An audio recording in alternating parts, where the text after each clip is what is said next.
Students, today the aim of our experiment is study of double bus bar system, bus bar coupling, bus transfer and switching sequence of circuit breakers and isolators. So before proceeding to the experiment, let's come to the theory part. If we can transfer the power from the generating station to the consumers through a single bus bar system, why we go for costly double bus bar system? The main reason is that if we transfer the power from the generating station to the consumer through a single bus bar system, and if any fault comes in that bus bar system, then we have to shut down the power to the consumers and repair the bus bar from the fault, and then again we can supply the power to the consumer. That means our power supply to the consumer will be interrupted, but our main aim is uninterrupted power supply to the consumer. So to achieve that aim, we use a double bus bar system. In a double bus bar system, one is the main bus, which is mainly used to transfer the power from generating station to the consumers, and a second bus is known as a transfer bus or a standby bus. Now, initially both the buses are charged, but power is supplied to the consumer through the main bus only. But if any fault comes to the main bus, then to maintain uninterrupted power supply to the consumer, we transfer the load of the consumers from the main bus to the transfer bus, and then we shut down the main bus for fault identification and rectification. Till then our consumer gets the power through the transfer bus, and once the fault in the main bus is identified and rectified, again we transfer the consumer load from the transfer bus to the main bus. So in this way we can give uninterrupted power supply to the consumers and maintain the stability of the system. Now the second part is the switching sequence of circuit breakers and isolators. Now in a transmission and distribution system, there are many transformers and other equipments. So in case of fault, to take shutdown of the equipments as well as the bus bar, we use some special types of switches known as the circuit breakers and the isolators. So both circuit breakers and isolators are switches, but we cannot operate them arbitrarily according to our own need. There is a proper sequence of operation. This is because as these are very high voltage and high current switches, so when they are operated, arcing occurs between their contacts, and this arcing can generate enough heat to damage the contact. So these switches are designed in a special way. Now the circuit breakers are those switches which can be operated in on-load condition, whereas isolators are switches which are to be operated or must be operated in off-load condition.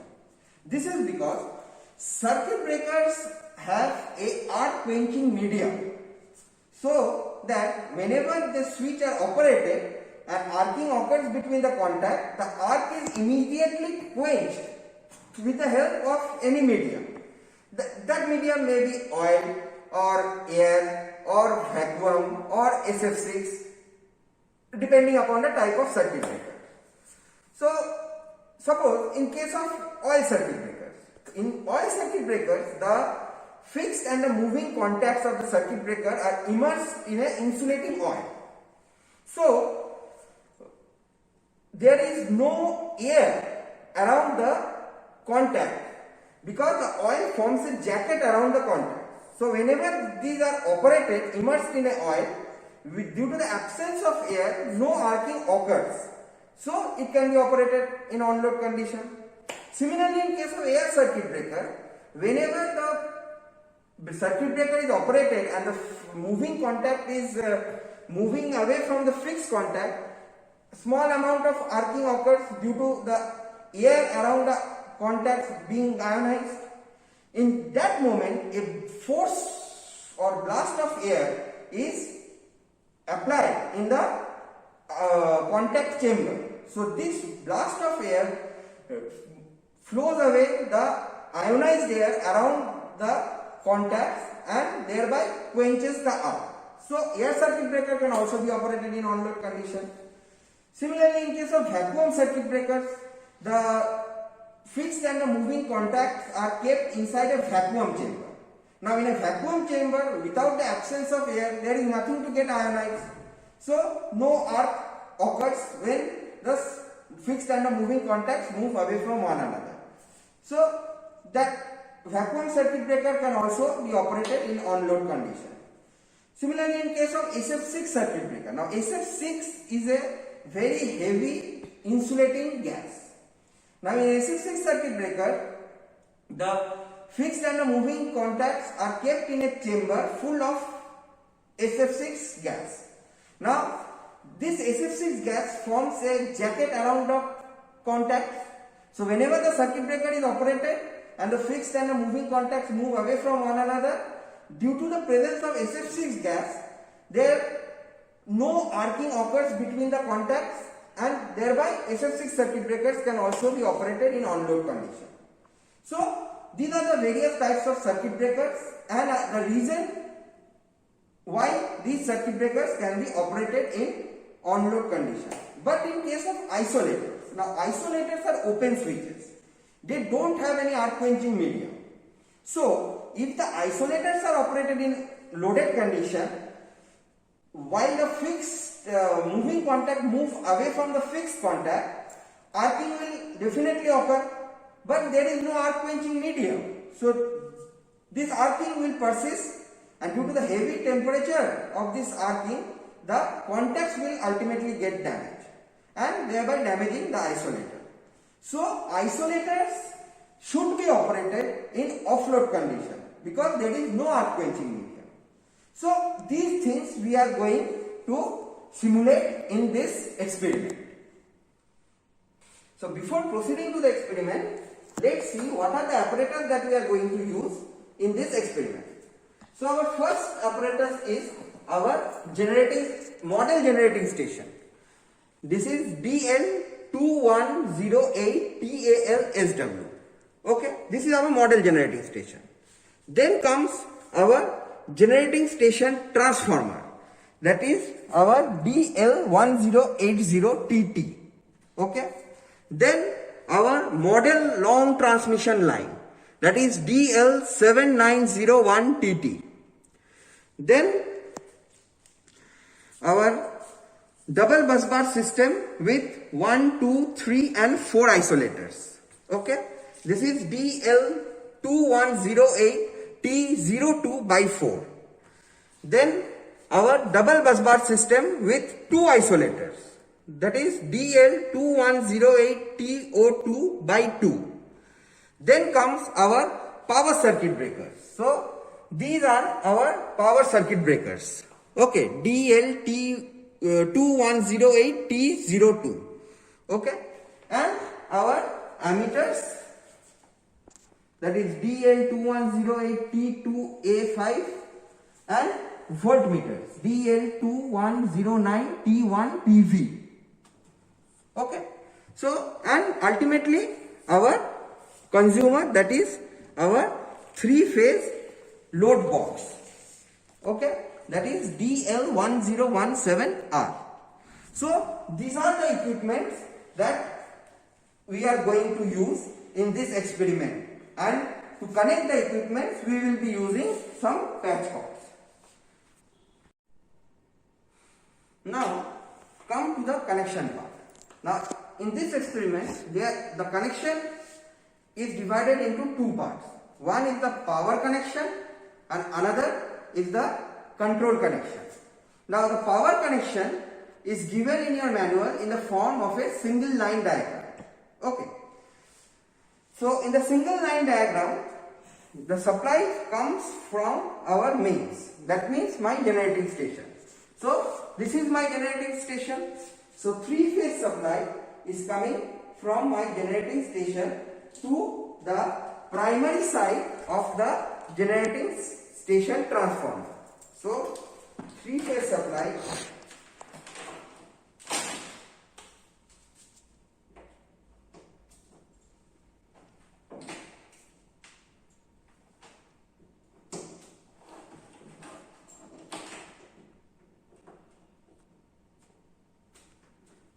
is coming from the generating station to this generating station transformer.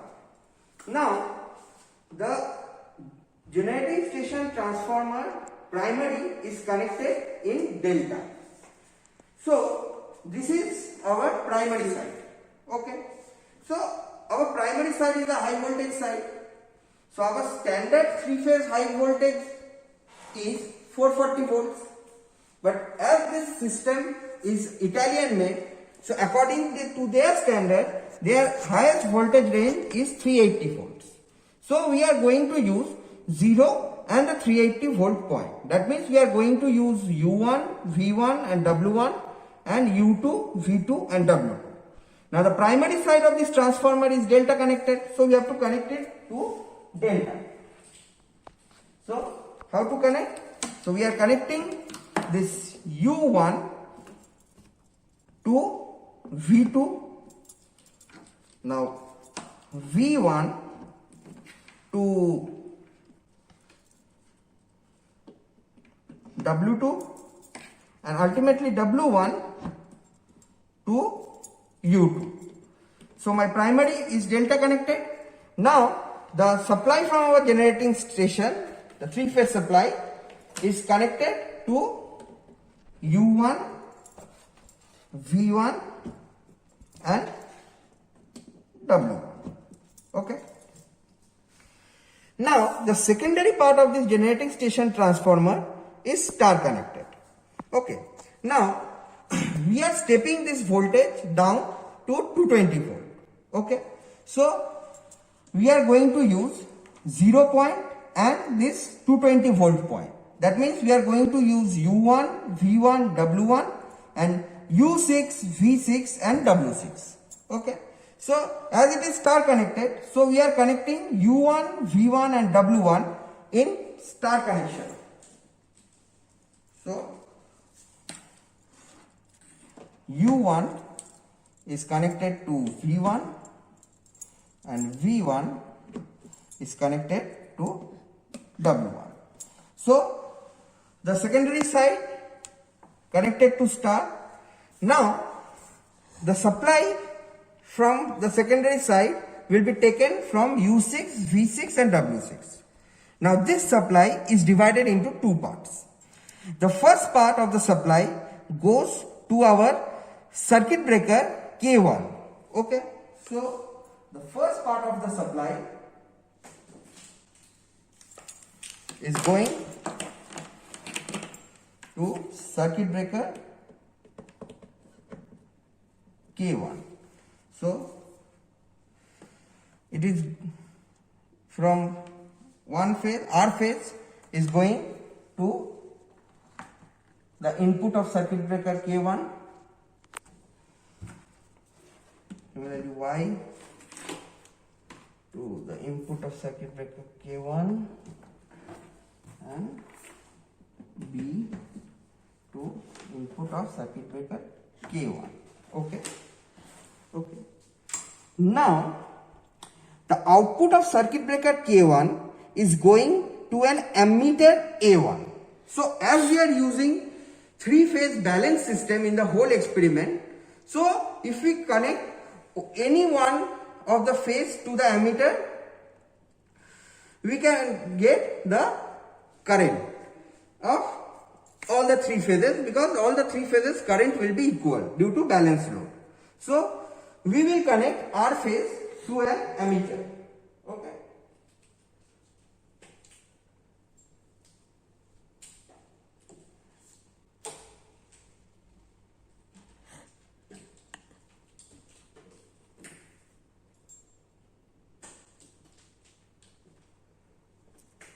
So we are connecting the R phase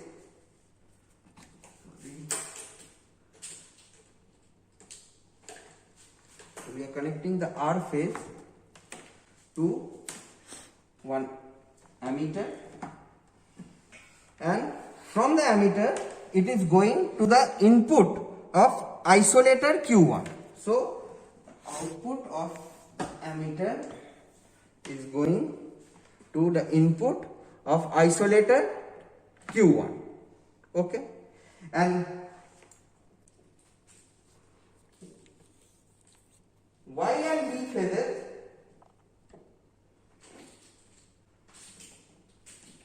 will be directly connected to the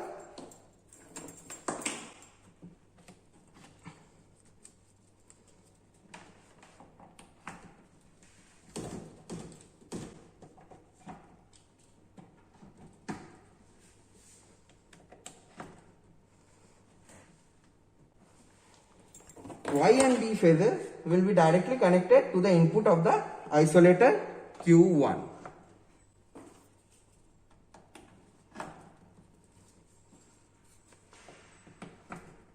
Okay. Now the output of the isolator Q1 is connected to our bus bar 1, or that is the main bus.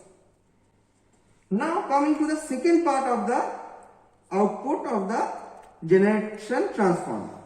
Now the second part of the output of the generation transformer goes to the input of our long transmission line.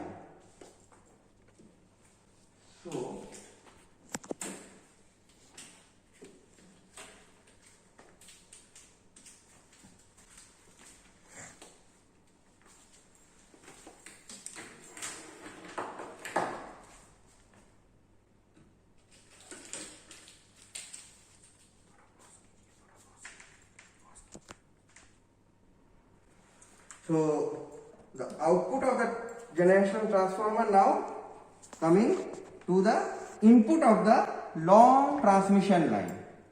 Okay.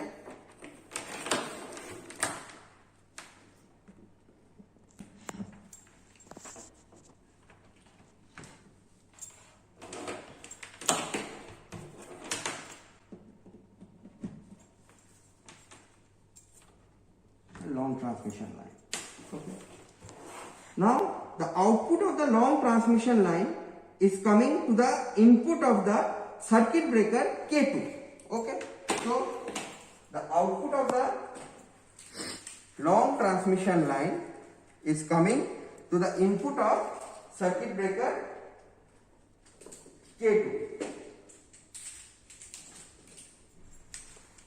So the output of this long transmission line is again coming to the input of the circuit breaker K2.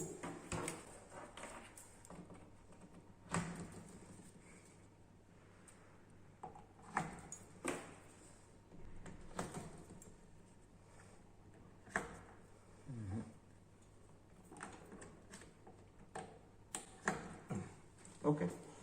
Now the output of the circuit breaker K2 again goes to an ammeter A2. So we will take again one phase.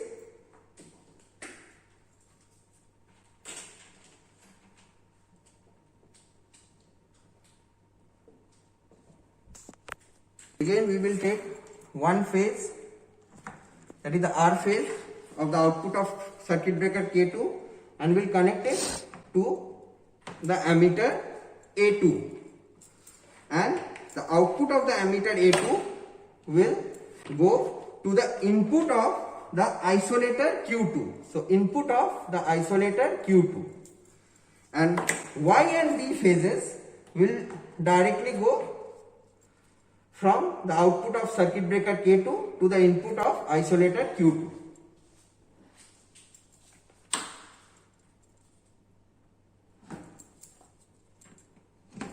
And the output of isolator Q2 is feeding our bus bar 2, or that is the transfer bus.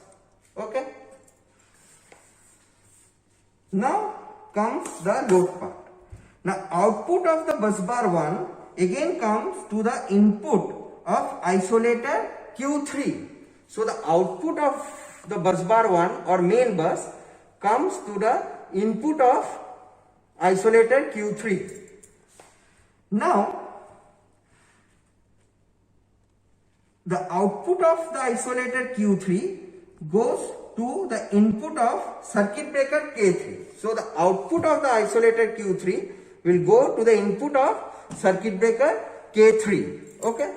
So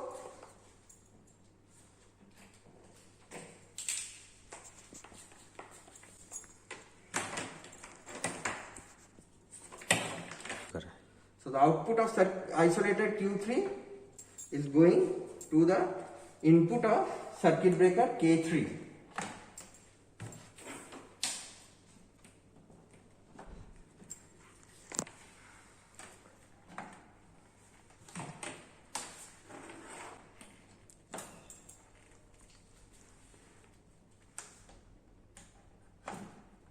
Okay. Again, the output of the bus bar 2 or the transfer bus is coming to input of isolator Q4. So the output of bus bar 2 or the transfer bus is coming to the input of isolator Q4. Now the output of isolator Q4 is again going to the same circuit breaker K3's input. So the output of isolator Q4 will also go to the input of the same circuit breaker K3. Okay. So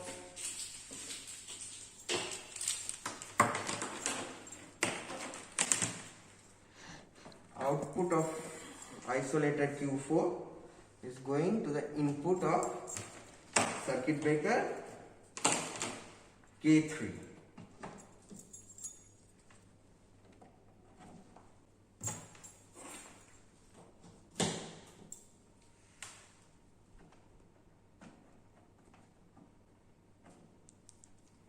Okay. Now the output of the circuit breaker K3 is again going to an ammeter A3. Okay. So the output of circuit breaker K3, we are again taking the R phase and connecting it to the input of ammeter A3. Okay. And the output of ammeter A3 is going to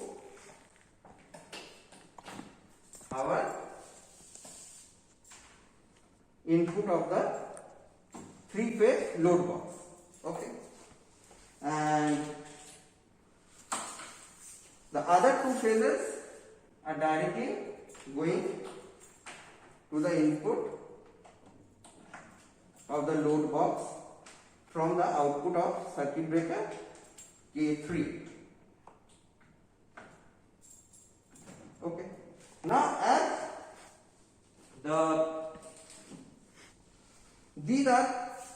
this is a 3-phase load box, it contains 3 individual loads, but we have to use it simultaneously. So what we will do, we will connect the other end of the load. One end is getting the supply from the circuit breaker K3.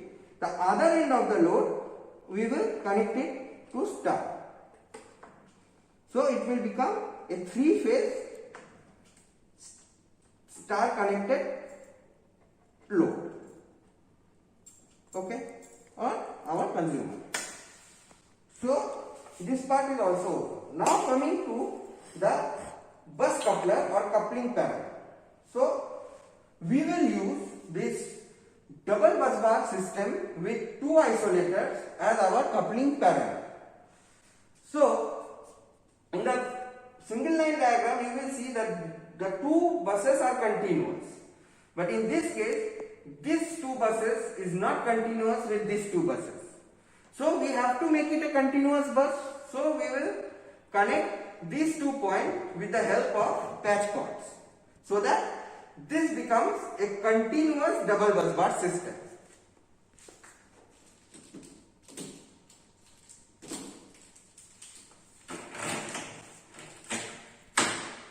We will connect this with this.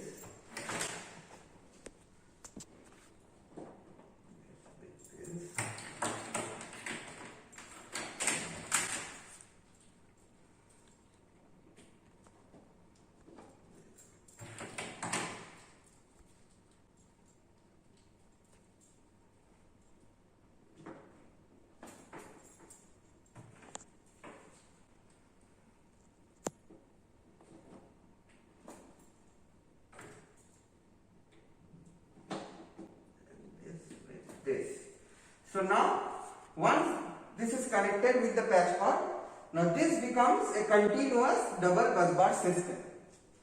So now how to connect the coupling parallel with the help of these bus couplers? So the output of bus bar 1 is coming to the incoming of the isolator Q11. So the output of bus bar 1 or the main bus is coming to the input of the isolator Q11, and the output of the isolator Q11 is going to the input of circuit breaker K4. So the output of this isolator Q11 will go to the input of the circuit breaker K4. So we will connect it.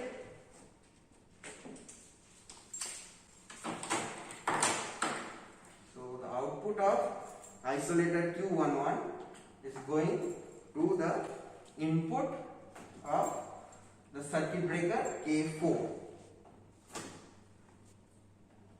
Okay. Now again, the output of the circuit breaker K4, that is this, will return to the input of the isolator Q21. So the output of the circuit breaker K4 will return to the input of the isolator Q21. Okay, so we will again connect it.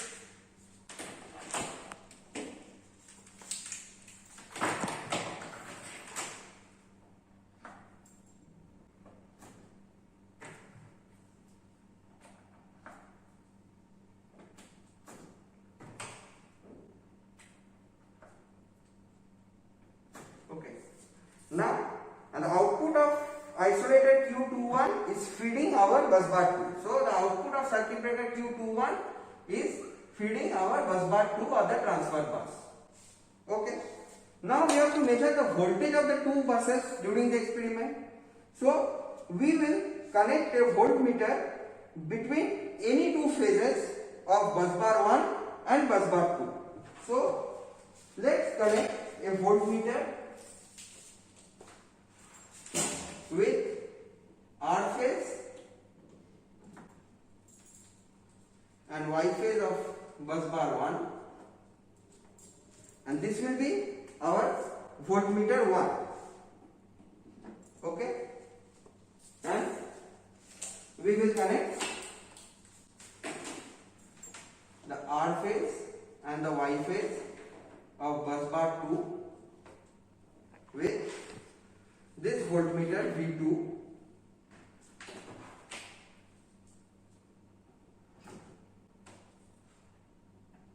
which will give the voltage of the bus bar 2.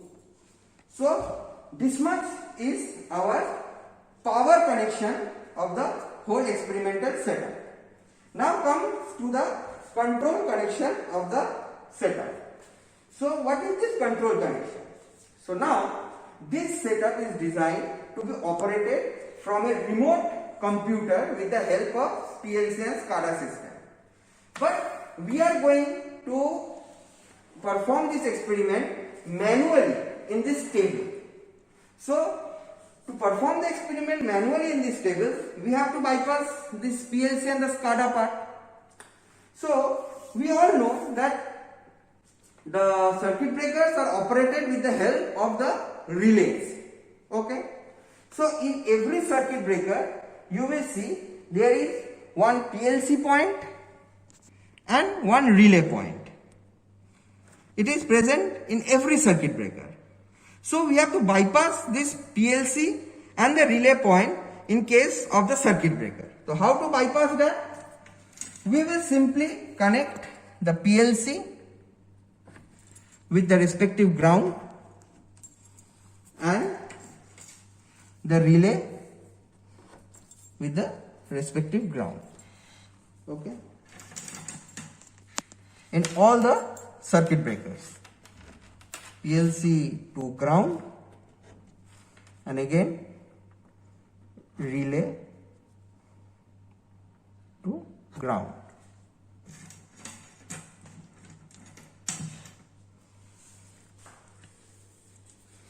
So PLC to ground relay to ground. PLC to ground and relay to ground. So in case of circuit breakers, we have connected the PLC to the respective ground and the relays to the respective ground. Now all these 4 circuit breakers K1, K2, K3 and K4 can be operated manually. But similarly, in case of isolators don't require relay for its operation. So in case of isolator, there are only the PLC part. So we will connect the PLC to the respective ground in case of all the isolators. So PLC to ground.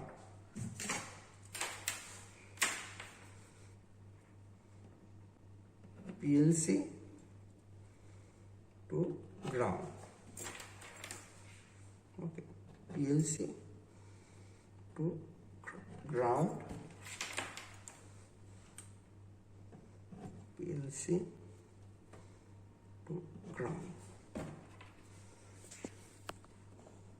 PLC to ground. PLC to ground. So by connecting the PLCs with the respective ground, all the 6 isolators now can be operated manually. Okay. So now the whole system becomes manual. That means the circuit breakers and the isolators can be operated manually with the help of these push buttons. Okay. Now, as we have told that circuit breakers should be operated in on-load condition, but isolators should always be operated in off-load condition. So, while switching on the circuit or charging a circuit, first we will engage the isolators present in the circuit, then we will engage the circuit breakers. Similarly, while discharging the circuit, we will do just the opposite thing. First, we will discharge the circuit breakers so that the load gets removed from the system, and then we will operate the isolator. But human errors are always possible.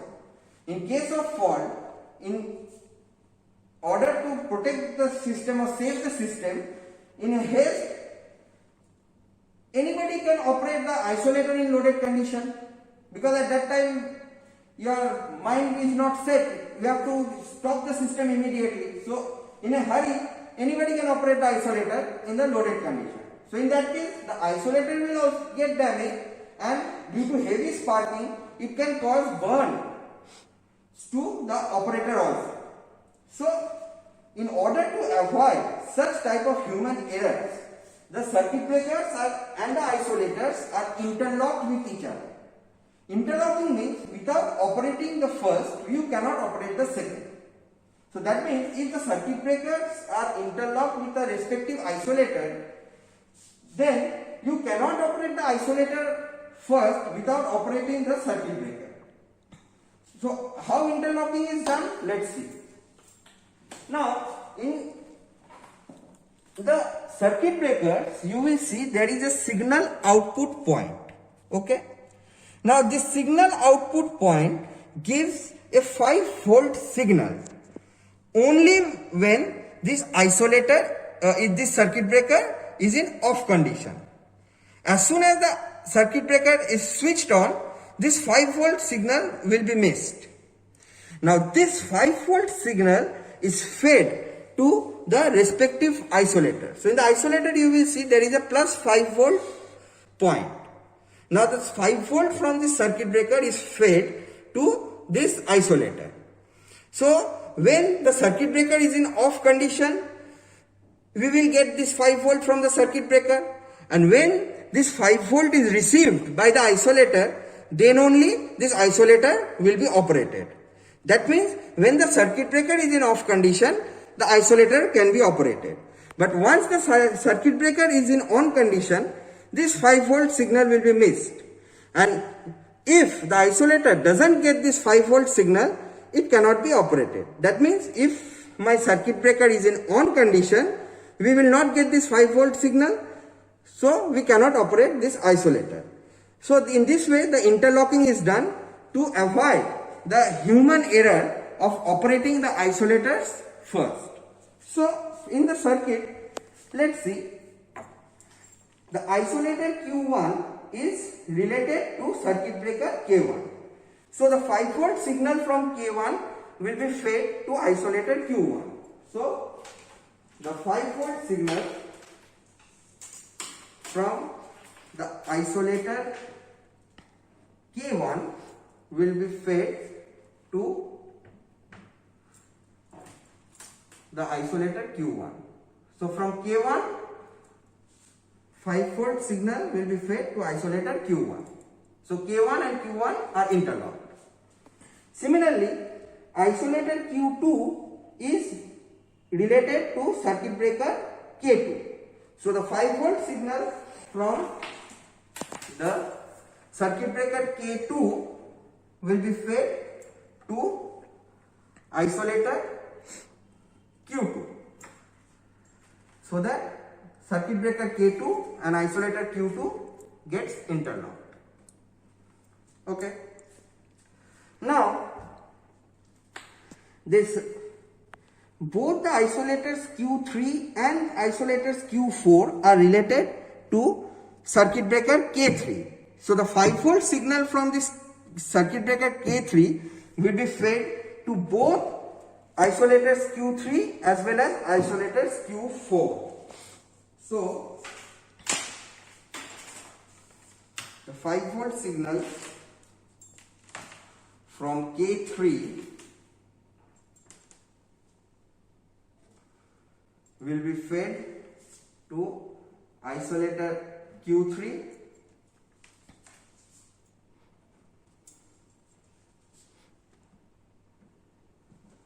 and same 5 volt signal from circuit breaker K3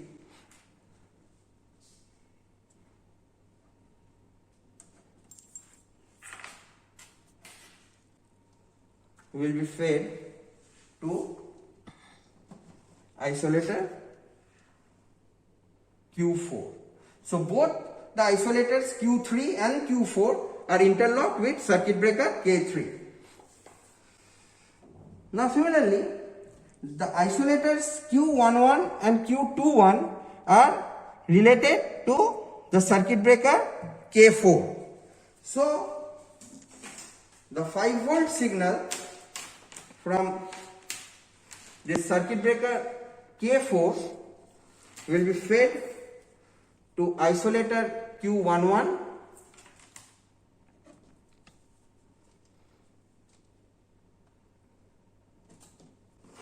as well as isolator Q21. So both the isolators Q11 and Q21 are interlocked with the circuit breaker K4. So this much is my controls connection of the circuit. Okay. So our connection part is over. Though the connection looks very clumsy, but if you do it according to the single line diagram given in the manual, it will be very easy. Okay. So the connection part is over. So we can proceed towards the experiment. So let's start the experiment. So first we will switch on our generating station. So we are operating this rotary switch from position 0 to position 1, and see my 3-phase supply is glowing. That means our generating station is generating and supplying the power to this generating station transformer, and from the transformer the power is now waiting at the input of circuit breaker K1 and through the long transmission line at the input of circuit breaker K2. Now first we have to charge bus bar 1. So what will be our charging sequence? So as we have told, the isolators should be operated in no load condition and circuit breaker should be operated in loaded condition. So now as circuit breaker is switched off, so it is in no load condition. So first we will charge the isolator of bus bar 1, that is Q1. So we have switched on the isolator of bus bar 1, that is Q1, and this indicator confirms that the isolator is switched on. Now once the isolator is switched on, we will switch on the circuit breaker K1,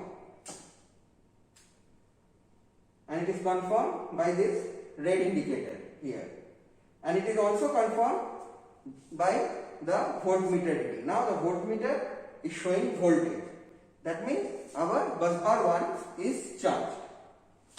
Now we have to charge bus bar 2. Similarly, again we will switch on the isolator of bus bar 2, that is Q2 first. So we are switching on the isolator of bus bar 2, that is Q2, and it is determined by this indicator. Okay. Now we will switch on the isolator, circuit breaker of bus bar 2, that is K2. So we have switched on the circuit breaker of bus bar 2, that is K2. Okay, and it is confirmed by this red indicator here, and also by the voltage shown in voltmeter V2. So both my bus bars are charged now. Now initially we will supply the power from generating station to the consumer, or that is our load, through bus bar 1. So we will connect our load with bus bar 1. So how to connect the load with bus bar 1? So first, again, in no load condition, as the load is now disconnected, we will switch on the load side isolator of bus bar 1, that is Q3. So Q3 is the load side isolator of bus bar 1. So we will switch it on first. Okay. So now once the isolator is engaged, we can safely switch on the load side circuit breaker, that is K3. Okay, and it is confirmed by this indicator. Okay. Now our load is receiving power through bus bar 1 or the main bus. So in this condition, we will see that in the load box there are 7 positions of each rotary switch. So as I have told that we will take the readings in balanced load condition, so we will apply one load, that is position 1, 1, 1 in all the 3 rotary switches. Okay. So once the load is applied, we will see that initially when there was no load in the system, the voltage in the system was higher and current in the system was 0. But once the load is applied in the system, the current in the bus bar 1 has increased and voltage has dropped a little bit. Okay. So in this way we have to take 7 readings for 7 positions of the voltages and current in the case of bus bar 1, as well as the current of the load from I1, V1 and I3. And we will take the reading of V2 also, but we will see that as V2 is the voltage of bus bar 2 and no load is connected in bus bar 2, we will see that throughout this reading process, the voltage of bus bar 2, that is V2, will remain constant. But as the load in the bus bar 1 will be gradually increased, the voltage in the bus bar 1, that is V1, will gradually drop, and the current in the bus bar 1 as well as the load current, that is I1 and I3, will gradually increase. Okay. So after taking 7 readings for bus bar 1, we will transfer the load from bus bar 1 to bus bar 2, that is from main bus to transfer bus. Okay.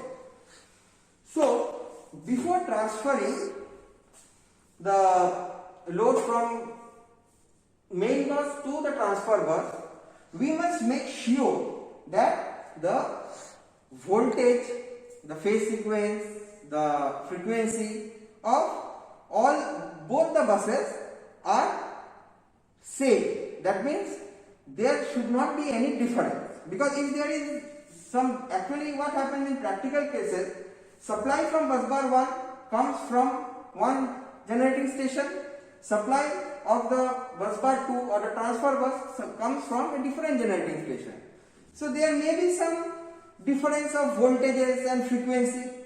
So if we don't bring them to an equilibrium before the load transfer and directly transfer the load from one bus to another, there will be a jerk in the consumer side or the load side. Now this jerk can damage sophisticated equipment that may be present in the load side. So this is not our aim. So we must be very careful while transferring the load from the main bus to the transfer bus. So before transferring the load from the main bus to the transfer bus, we have to bring the two buses in an equilibrium so that smooth transfer can be done. And to bring that to the equilibrium, we will use the bus coupler. Okay. So now in this system, you may notice that both the supply of the two buses, that is the main bus and a transfer bus, comes from the same generating station. So how can there be any difference in voltages? Okay. So why we require this bus bar coupling for bringing it in equilibrium? Because it should be in equilibrium. But to deliberately bring some difference in the voltage, what we have done, we have supplied the bus bar 1 directly from the generating station transformer through circuit breaker 1 and isolator Q1. But we have given the supply of the bus bar 2 from the generating station transformer through a long transmission line, then through a circuit breaker K2 and then isolator Q2. So due to the presence of this long transmission line, the capacitive effect of this long transmission line will increase the voltage of the bus bar 2 because of the Ferranti effect, and we are using this effect to bring some difference in voltages in both the buses, so that we can make you understand the importance of the bus bar coupling.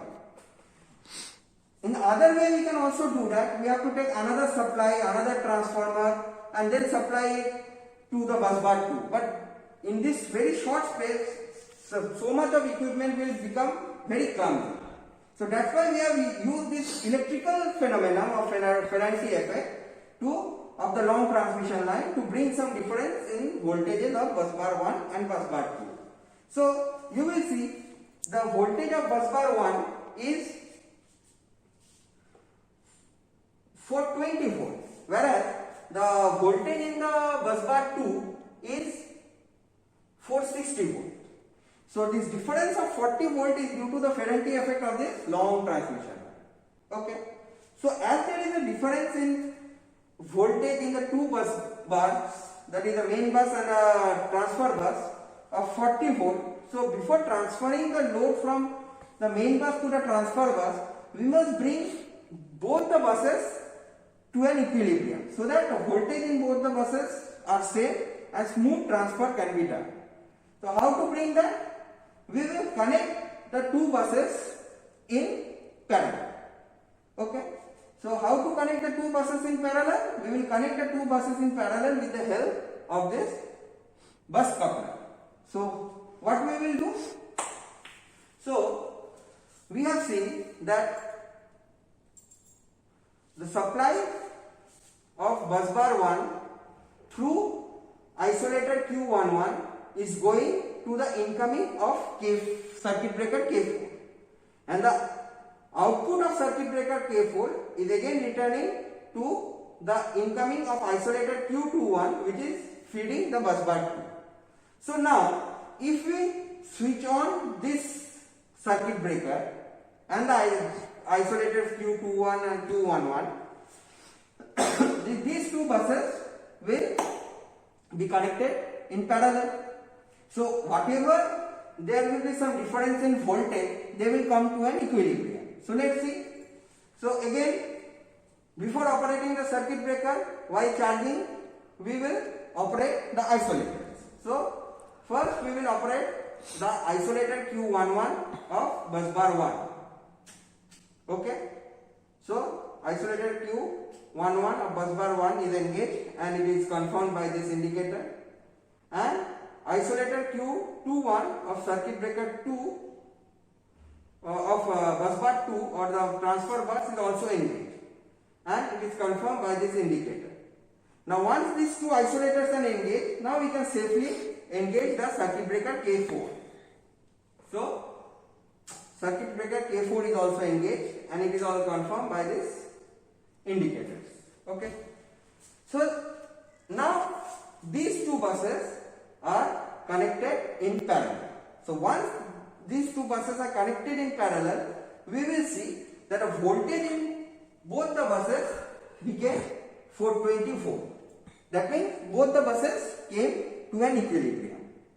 So now in this equilibrium condition, we will transfer the load from bus bar 1 or the main bus to bus bar 2 or the transfer bus. So how to transfer the load? First what we will do? We will operate the load side circuit breaker first. Okay. So we have switched off the load side circuit breaker K3. So now the isolators came to no load condition. So now to transfer the load from bus bar 1 or main bus to transfer bus, what we will do? We will open the isolator Q3 of bus bar 1 or main bus. So load got disconnected from bus bar 1 or main bus, and we will engage isolator Q4 of bus bar 2 or the transfer bus. So load got connected to isolator, load got connected to the bus bar 2 or the transfer bus through isolator Q4. Now once this operation of isolator is over, again we will switch on the circuit breaker K3, that is the load side circuit breaker. Okay. So my load got transferred from bus bar 1 or main bus to bus bar 2 or transfer bus smoothly. So once the load transfer is over, so now there is no requirement of this equilibrium and all those things.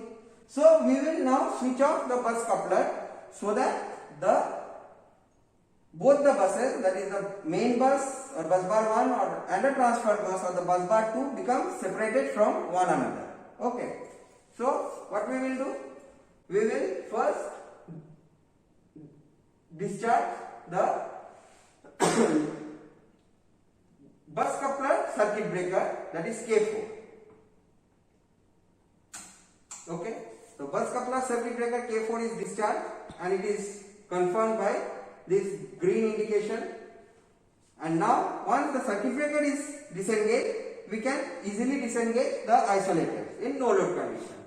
So we will switch off the isolator Q21 of bus bar 2 or transfer bus and isolator Q11 of bus bar 1 or main bus. Okay. Now the bus coupler is open and the two buses are now separated from one another. So now load will get supplied from bus bar 2.